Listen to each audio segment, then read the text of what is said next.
Hello everyone, welcome to Texture Math. आज के session में हम एक नया टॉपिक स्टार्ट करने जा रहे हैं जिसमें हम डिस्कस करेंगे कस्टम डायरेक्टिव के बारे में। ठीक है, तो इस सेशन में हमें देखना पड़ेगा कि कस्टम डायरेक्टिव क्या होता है और कैसे हम इसे यूज़ करते हैं। बट सेशन शुरू करने से पहले जस्ट एक रिकमेंडेशन है कि अगर अभी तक आप लोगों ने पहले वाले सेशंस नहीं देखे हैं तो आप पहले उनको देख सकते हो, क्योंकि ये जो पूरी प्लेलिस्ट है एक प्रॉपर सीक्वेंस और सिंक में है। तो अगर आप उसको सीक्वेंशियली फॉलो करोगे तो और भी ज़्यादा इजी रहेगा आप लोगों के लिए ऑनगोइंग टॉपिक को समझना और उसको इम्प्लीमेंट करना, क्योंकि अभी के लिए हमारा मेन फोकस रहेगा कि कैसे कस्टम डायरेक्टिव क्रिएट होती है। बट उससे पहले आपको पता होना चाहिए डायरेक्टिव क्या होती है। हमने जो जो डायरेक्टिव्स अभी तक यूज़ किए उन सब का एक आइडिया होगा, तो ईजिली आप इस चीज़ को इम्प्लीमेंट कर पाओगे। ठीक है, और सेशन बिल्कुल सेम वे में स्टार्ट करेंगे। पहले मैं आपको बता दूंगा कस्टम डायरेक्टिव होता क्या है, फिर उसके रिक्वायरमेंट क्या होती है, और रिक्वायरमेंट के अकॉर्डिंग हम एक एग्जांपल क्रिएट करेंगे जिसमें स्क्रैच से कोड लिख के लास्ट में आउटपुट भी वेरीफाई करेंगे। ठीक है, तो स्टार्ट करते हैं।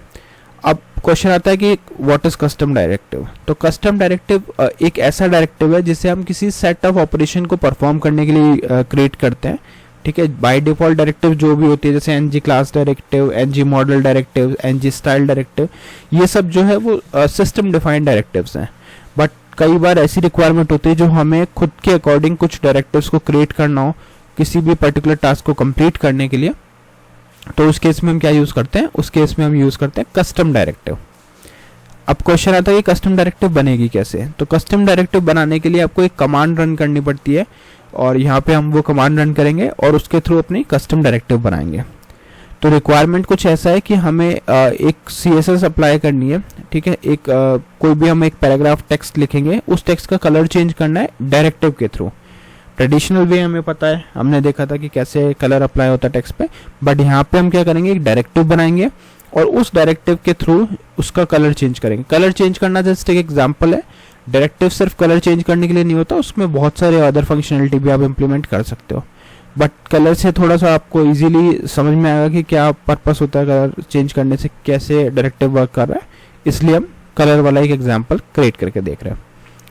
तो पहले बनाना है हमारे को डायरेक्टिव। तो डायरेक्टिव बनाने के लिए आपको लिखना है यहाँ पे NG और फिर यहाँ आ जाएगा डायरेक्टिव और फिर इसके बाद में डायरेक्टिव का नेम।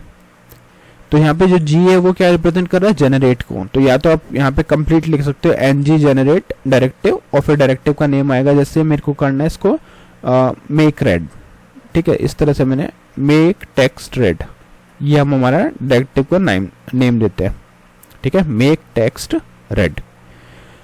अब इसको आप लोग रिलेट कर सकते, जैसे हम कंपोनेंट क्रिएट करते थे, है ना, तो उस टाइम पे भी हम इस तरह की एक कमांड रन करते थे, NG GC, वहाँ पे जनरेट कंपोनेंट और फिर उसका कंपोनेंट का नेम होता था। यहाँ पे हम डायरेक्टिव बना रहे हैं इसलिए हम लिख रहे हैं NG generate directive make text red. Clear है। अब जैसे ही आप इसको एंटर हिट करोगे तो यहाँ पे देखना 2 फाइल ऐड हो जाएगी। अभी वो इस नेम से कोई फाइल नहीं है, और हम यहाँ पे जैसे इसको एंटर हिट करेंगे तो कुछ सेकेंड्स के अंदर ये 2 फाइल को जनरेट करेगा, और वही 2 फाइल हमारी एक्ट करेंगी हमारे कस्टम डायरेक्टिव की तरह। तो यहाँ पे आप देख रहे हो एक फाइल है हमारे पास make text red directive dot spec dot ts, और एक है make text red directive dot ts। ठीक है, तो अब हमें क्या करना है, इसमें चलते हैं make text red directive dot ts। इस डायरेक्टिव में ये जो सेलेक्टर है इसी को हम यूज़ करते हैं अपने कलर या जहाँ भी आपको इस डायरेक्टिव को यूज़ करना है उस जगह पे ये नेम यूज़ होगा। तो सबसे पहले इसी को कॉपी करते हैं। अब चलते हैं app.component.html फाइल पे। यहाँ पे ऑलरेडी एक हेडिंग आ रही है Angular directives demo by Texture Math, तो इसके बाद एक और हेडिंग हम ऐड करेंगे H2, और इस हेडिंग में हम कुछ भी अपना सैम्पल टेक्स्ट लिख सकते हैं, जैसे welcome to Texture Math podcast. ठीक है, तो ये एक जस्ट हमने एक सैम्पल टेक्स्ट बना लिया। अब इस हमारा टारगेट क्या है कि इस टेक्स्ट को रेड कलर में शो करना है, तो उसके लिए हम क्या करेंगे, यहाँ पे डायरेक्टिव को अप्लाई करेंगे। अब क्वेश्चन है कि क्या इतना करने से ये टेक्स्ट को रेड कर देगा? नहीं। क्यों? क्योंकि अभी तक सिर्फ हमने एक डायरेक्टिव को क्रिएट किया और इसको अटैच किया, बट उसमें तो लॉजिक नहीं लिखा जिसमें कलर चेंज हो। तो अगर अभी इसको आप एट प्रेजेंट रन करोगे NG सर्व -- ओपन से, तो वो क्या करेगा, आपके कोड को रन करेगा और वहाँ पे डायरेक्टिव ऑलरेडी है तो इसलिए ये कोई एरर नहीं दे रहा। पर उसमें टेक्स्ट चेंज नहीं होगा, उसमें सिर्फ आपको नॉर्मल जो हेडिंग्स आ रही है वही वहाँ पे आपको शो होगी। देख रहे हो इस तरह से आ रहा है वेलकम टू टेक्सचर पॉडकास्ट। एक काम करते हैं, इसको हम मेन हेडिंग, यहाँ पे एक हेडिंग और हमारे को देनी है, तो यहाँ लिख देते हैं, इसको लिखते हैं कस्टम डायरेक्टिव इन एंगुलर। ठीक है, ये हमारा आज का टॉपिक है, तो इसको अलग से रखते हैं और यहाँ पे डेमो के लिए एक पैराग्राफ बना लेते हैं जो हर बार हम बनाते हैं, और इसमें लिख देते हैं welcome to the Texture Math podcast. ठीक है, तो यहाँ पे मैंने जस्ट एक ये डाल के रख दिया सैंपल डेटा, और इधर हम हमारा वो सेलेक्टर यूज करेंगे जो हमने डायरेक्टिव का बनाया है, ऐप मेक टेक्स्ट रेड। अब यहाँ पे एक नोटिस करने वाली बात है कि जो ऐप है वो ये ऑटोमेटिकली ऐड कर रहा है, और बाकी जो डायरेक्टिव का नेम आपने पास किया था वो है यहाँ पे। ठीक है, तो ये तो हो गई मेरी फर्स्ट फाइल, और सेकंड फाइल जो है वो है spec.ts। जैसे कंपोनेंट में भी spec.ts है, तो वो यूज होता है टेस्टिंग के टाइम पे, जब आगे जाके अपन प्रोजेक्ट को टेस्ट करेंगे तब ये काम आएगा, बट अभी के लिए हम इसको सिंपली यूज कर रहे हैं, तो इसलिए हमने क्या कर दिया, सिर्फ यहाँ पे लिख दिया make text red directive spec.ts। तो ये अभी हम यूज नहीं करेंगे, इसको बस एक बार आपने क्रिएट करके रख दिया तो दैट इज फाइन। ठीक है, अब यहाँ पे हमारा पैराग्राफ रेडी है, हमारी डायरेक्टिव बनी हुई है, तो अब डायरेक्टिव का लॉजिक लिखते हैं, जिस लॉजिक के बेसिस पे वहाँ पे हमारा कोड वर्क करेगा। तो सबसे पहली चीज जो हमें यहाँ पे करनी है वो है इंपोर्ट करना एलिमेंट रेफ को। तो यहाँ पे आपको लिखना पड़ेगा एलिमेंट रेफ। जैसे ही एलिमेंट रेफ आप यहाँ पे ऐड कर दोगे, इंपोर्ट कर दोगे, उसके बाद हमें क्लास पे वर्क करना है, कंस्ट्रक्टर पे। तो इस कंस्ट्रक्टर को एक्सपेंड करेंगे, और इस कंस्ट्रक्टर के अंदर पहले हम लिखेंगे यहाँ पे कुछ भी वेरिएबल नेम जो आपको यूज करना है। तो वेरिएबल नेम के लिए आप लिखोगे E1, फिर हम यहाँ पे देंगे एक कॉमा, और कॉमा के बाद में हमारा एलिमेंट रेफ। तो इस लाइन से हम करके आ रहे हैं, हमारे जो कंपोनेंट है उसको हम एक्सेस करेंगे। तो जो भी HTML का कंपोनेंट है, कॉमा की जगह यहाँ पे कॉलन आएगा।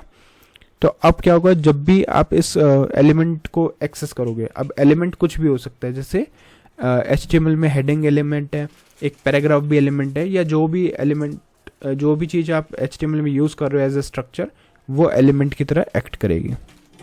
अब हमारा टारगेट क्या है, नेक्स्ट उसको कलेक्ट करना और उस पर जो भी स्टाइलिंग है वो अप्लाई करना।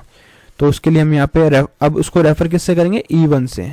इस जगह पे अगर आप कोई और पैरामीटर नेम देते तो उस नेम से ही उसको फिर एक्सेस करना है, बट ये केस सेंसिटिव है। अगर आपने कुछ भी स्मॉल लेटर में लिखा तो एज इट इज स्मॉल में लिखना होगा, क्योंकि यहाँ पे स्मॉल और कैपिटल डिफरेंट एक्ट करते हैं। तो यहाँ हमने लिखा E1 डॉट, अब आ जाएगा यहाँ पे नेटिव एलिमेंट डॉट, और फिर उसके बाद में उसका स्टाइल डॉट, और फिर यहाँ आएगा कलर। ठीक है, हम फोन कलर की बात कर रहे हैं इसलिए हमने यहाँ कलर लिख दिया इक्वल, और यहाँ पे हम उसका कलर दे देंगे जो भी कलर आपको यूज करना है। हमेशा स्मॉल केस में लिखोगे तो बेटर रहेगा। ठीक है, और इसको कर देते हैं सेव। तो अब हमने यहाँ पे क्या किया, एक एलिमेंट क्रिएट किया, एक कंस्ट्रक्टर था, उसमें सबसे पहले तो है इंपॉर्टेंट इसको ऐड करना है एलिमेंट रेफ को। ये क्या है, is backed by the render specific element in the browser, this is usually a DOM element.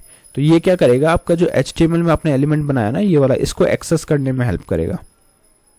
ठीक है, अब यहाँ पे हम इसको एक्सेस कर रहे हैं, और एक्सेस करके उसमें रेड कलर अप्लाई कर रहे हैं। तो मेरा क्वेश्चन है कि क्या आप टेक्स्ट रेड आएगा, नहीं। देखो यहाँ पे अभी भी ये टेक्स्ट नॉर्मली आ रहा है, क्यों, क्योंकि अभी तक हमने इसको ऐड नहीं किया अपने कंपोनेंट उसमें मॉड्यूल में। ठीक है, तो आपको इसको ऐड करना पड़ेगा। कैसे करोगे, यहाँ पे से जाएंगे app.component.ts फाइल पे, यहाँ पे हमारी app.component.ts फाइल मिलेगी, और इस TS फाइल के अंदर हम इसको इंपोर्ट करेंगे, क्योंकि जब तक ये मॉड्यूल अटैच नहीं होगा तब तक आप इसको यूज नहीं कर सकते। और यहाँ हम लिखेंगे इंपोर्ट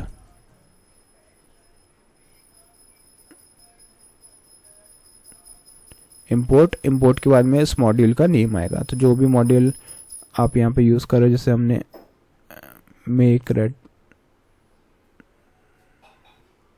यहाँ पे इसको कॉपी करेंगे app.component.ts, सेलेक्टर की जगह ये आएगा यहाँ पे, और इधर आएगा इंपोर्ट फ्रॉम।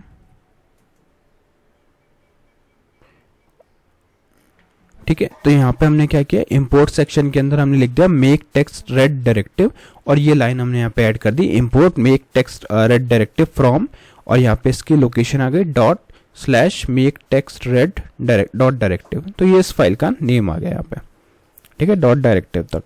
तो इससे क्या हो गया, अब अपना जो मॉड्यूल था वो component.ts में रजिस्टर हो गया। इन शॉर्ट यहाँ पे आपको उसको रजिस्टर करना होता है, ठीक है। एक बार वो रजिस्टर हो गया, फिर आपको उसको सेव करना है, और अब आप अगर अपना एप्लीकेशन देखोगे तो जो टेक्स्ट था वो रेड कलर में आ रहा है, और उसका रीज़न बस यही है कि अब हमारा जो डायरेक्टिव हो वो इम्प्लीमेंट हो चुका है, और इसी वजह से वहाँ पे आपको कलर चेंज दिख रहा है, ठीक है।